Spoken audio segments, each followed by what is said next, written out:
प्रणाम सादर प्रणाम सभी को बहुत बहुत प्यार नमस्कार सलाम वणक्कम और my love to you Jackie. Sir 3 दशक पहले एक फिल्म आती है रंगीला और वो सिनेमा के नए कीर्तिमान बनाती है।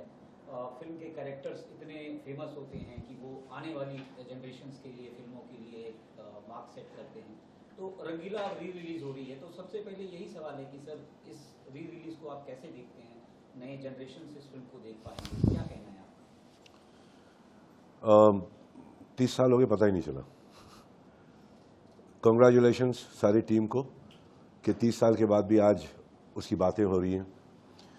सारा क्रेडिट जाता है टेक्नीशियंस पे जिनका एक सोच आज तक रेलेवेंट है।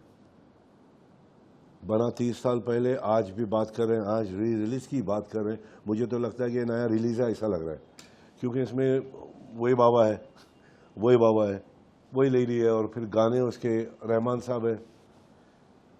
मुझे लगता है ऐसे कुछ बदला नहीं है, जज्बा सॉलिड है, lot of good emotion, lot of hope for someone कि मैं कुछ बन सकता हूँ, बन सकूंगी। वो है, कोई एक हाथ होता है, कोई एक प्यार होता है। तो बहुत खूबसूरत तरीके से इन्होंने पिरोया है। और फिर रहमान साहब ने, मुझे लगता है कि मेरे लाइफ का तो करियर का अच्छे गानों में से कई गाने हैं इस पिक्चर में है। सारे आज के रेजोनेंस पे है, हाय रामा हो या तन्हा तना हो या क्या क्या करे कि क्या ना करे कैसे मन, सारे के सारे गाने आज के अच्छे अच्छे गाने को गिरा सकता है, इतना पावर है इन गानों में।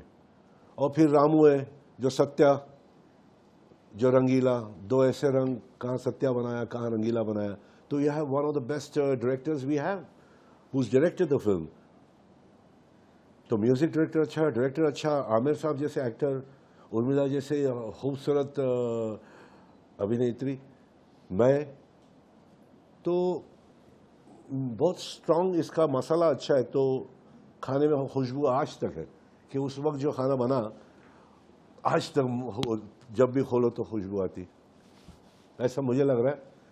आपका क्या कहना है मालूम नहीं मुझे, तो मैं अपनी तारीफ जितना करूंगा मैं तो करते रहूंगा, क्योंकि पिक्चर बहुत खूबसूरत है।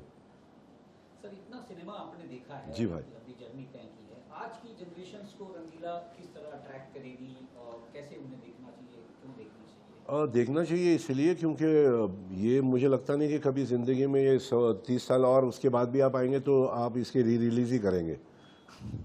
ये मुझे लगता है, क्योंकि पिक्चर बहुत ऐसा लगता है कि बस लास्ट ईयर बनाया और अभी रिलीज़ कर रहे हैं।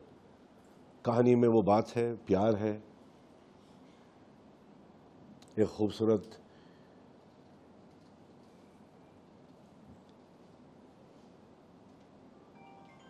हीरा है, एक छोटा सा इस ये कि प्यार किस तरह से, कि दिल टूटना किस तरह से संभालना, किस तरह से मिसअंडरस्टैंडिंग, मतलब बहुत सारी बातें हैं जो कि रियल लाइफ की बातें होती है, वो ही सब है इसमें। और किस तरह से फिर संभाल लेना अपने आप को, अगर दिल टूट के चूराचूर भी हो गया तो किस तरह से एक ग्रेस के साथ, सभ्यता के साथ निकल जाना, एक दिमाग को सही रख के निकल जाना। बहुत मुश्किल चीज़ें हैं, मगर इसमें बहुत अच्छी तरीके से बताया। आपका किरदार था जिसका स्ट्रॉन्ग, लवली लवली, जो मैं हूँ वही हूँ, वही है बांधनी। बांधनी आज तक छोड़ा नहीं, युद्ध में त्रिदेह में भी पहना था, तो मेरा बांधनी से मुझे कुछ लगाव है। तो ये सब स्टाइल की बातें जो करते हैं, स्टाइल स्टेटमेंट है, क्योंकि मैं कुछ थोड़ा सा और कपड़ा पहनता हूँ जो इतना भी और नहीं हो कि जोकर दिखूं, मगर उतना और हो कि बस रास्ते पर अरे क्या घातला है ये क्या घालना है रे, तो ये घालना है, स्टाइल है बचपन से। अभी मैं क्या करूं, मैं दबाने की कोशिश करता हूं मगर दबता नहीं है।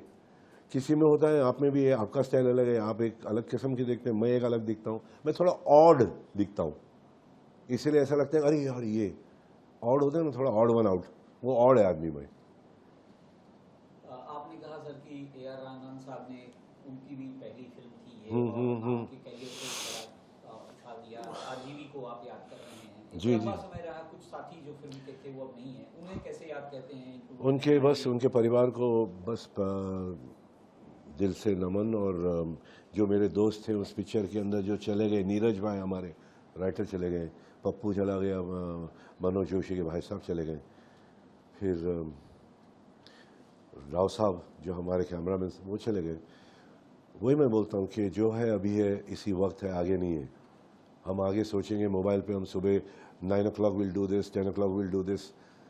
बहुत ज़्यादा इशारा बना तो ऊपर वाले ने बोला 9 o'clock बेटा यू विल डू दिस, सीधा लेके जाएंगे। तो बोलने का मतलब है जो है अभी है, एंजॉय करो। इतने बाबा लोग चले गए जब हम कभी सोच भी नहीं सकते कि चले जाएंगे, चले गए। सोचते नहीं क्योंकि टाइम नहीं रहता, कहाँ सोचेंगे, कैसे सोचेंगे, सोचने दे कौन रहा है, वक्त कौन देता है किसी को। तो enjoy your life as much as you can, जितना तेरे में है।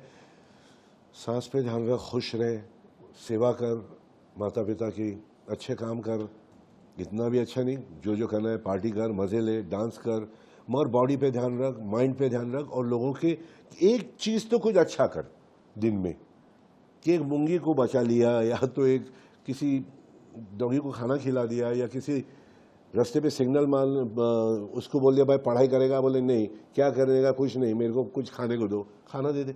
सो ये एक चीज़ हर रोज़ कुछ एक अच्छा करना चाहिए, ये मेरे दिल में आता है। बाकी तो बैठे ऊपर खेल रहा है। आज सच सोशल मीडिया का जमाना है, हाँ हाँ, होता था। जी जी। अब जब दर्शक आपके इंटरव्यूज देखेंगे, कुछ ऐसी यादें हैं जो उस समय शूट के वक्त थी जो आप शेयर करना चाहें, बताना चाहें? ऐसी यादें, ऐसे भी यादें, सब यादें हैं, सब यादें हैं, नगमे हैं, शिकवे हैं, किस्से हैं, बातें हैं, यादें। ये गाना बड़ा पॉपुलर था सर आपका, आज भी बजता है, यादें। जी। बट रंगीला का कौन सा फेवरेट गाना है जिसे आप प्यार ये जाने कैसा है, क्या कहें ये कुछ ऐसा है, कभी दर्द ये देता है, कभी चैन, समझ गया वो, कभी खुशी देता है। ये गाना जो प्यार ये जाने कैसा है, क्या कहे ये कुछ ऐसा है, वो वाला, that's one of my favourite songs. उस समय सर जो फिल्म की कास्ट थी वो काफी पहली बार आई थी जी। आप लोग एक साथ काम कर रहे थे, आमिर खान जी। रंगीला जी, उनके साथ जो आपकी शेयरिंग थी स्क्रीन की, कुछ किरदार की, उसके बारे में कुछ बताना चाहेंगे सर? आमिर बाबा के साथ सिर्फ एक सीन या दो सीन किए, मगर उर्मिला जी के साथ कई सीनें की। मैं क्या फ्लेक्सिबल है, मैं गल जाता हूँ लोगों में, गलना समझता है ना, मैं पिघल जाता हूँ लोगों में, मिल जाते हैं। हाँ पिघलना। तो मुझे कोई फ़र्क नहीं पड़ता कि मैं उनके रंग में चले जाता हूँ, मैं उनके ढंग में चले जाता हूँ, अपने काम को करता हूँ, मगर जुड़ जाता हूँ बहुत प्यार से, अपने आप को एक दरार नहीं रखता बीच में काम करने में। तो कहीं भी किसी के साथ भी काम करो, कोई भी हो, अपने आप को गला दो। एक सुपरस्टार जो आपने इस फिल्म में निभाया, जो अंत में सबसे बड़ा सबक देके जाता है कि अपनी खुशियां दूसरों को खुशियों में खोजो, वो एक जो नैरेटिव था सर, उसे कैसे देखते हैं आप? और उस किरदार को लगता है कि आज की जनरेशन को देखना चाहिए इस फिल्म के माध्यम से? सबको देखना चाहिए, आज की जनरेशन तो देखें, गाने अच्छे हैं, विजुअल्स अच्छा है, कहानी अच्छी है, स्टोरी अच्छी है, लोग अच्छे दिख रहे हैं। So I think they will love the film, but just put it in the right theatre. Can I cough? थोड़ा सा मुंबई का असर आ गया, जा रहा हूँ खेती करने, नंगे पैर चलूँगा ना और धूप खाऊंगा तो सही हो जाएगा। मुंबई थोड़ा सा बैंड बजिला है अभी, थोड़ा सा, ज़्यादा नहीं, बिल्डिंगें बहुत बन रही ना, डस्ट बस बहुत है, तो झाड़ सब खींच रहा है, मगर फिर भी इंसान भी बहुत खींच रहा है। मैं ज़रा सेंसिटिव है तो खींच लिया, सॉरी अबाउट द कॉफ, माफ़ी चाहता हूँ। मैं क्या बोल रहा था बिल्डू? जो किरदार था सर, हाँ हाँ हाँ हाँ, उसकी जो फिलॉसफी थी उसके बारे में वो तो फिलॉसफी उसकी कुछ नहीं, वो एक्टर है, और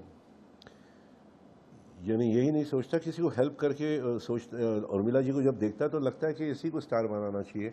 मतलब आंखें उसकी खुली है टैलेंट के लिए, एक इंसान है वैसा, मतलब नॉट फॉर टैलेंट, वो he has a helping hand, कि एक हाथ दे सकता है वो इंसान, वैसा इंसान है।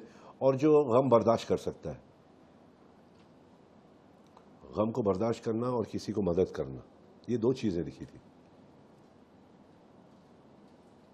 अभी की हम आपको तमाम नए प्रोजेक्ट्स में देखते रहते हैं जी।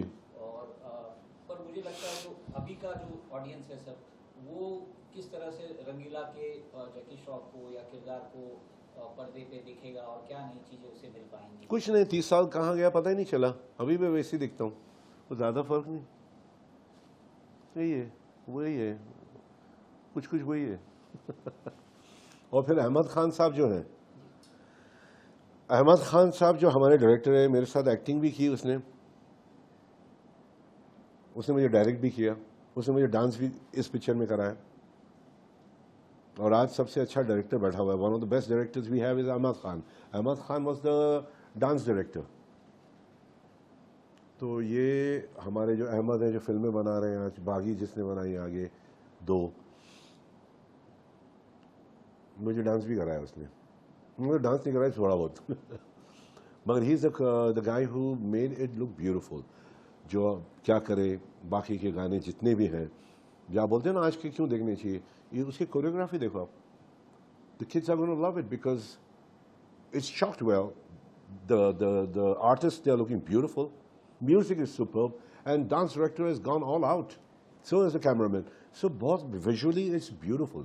खाली कौन सा सिनेमा हॉल में लगा रहा है, पर्दा सही होना चाहिए, साउंड सही होना चाहिए, और पॉपकॉर्न का भाव थोड़ा कम होना चाहिए।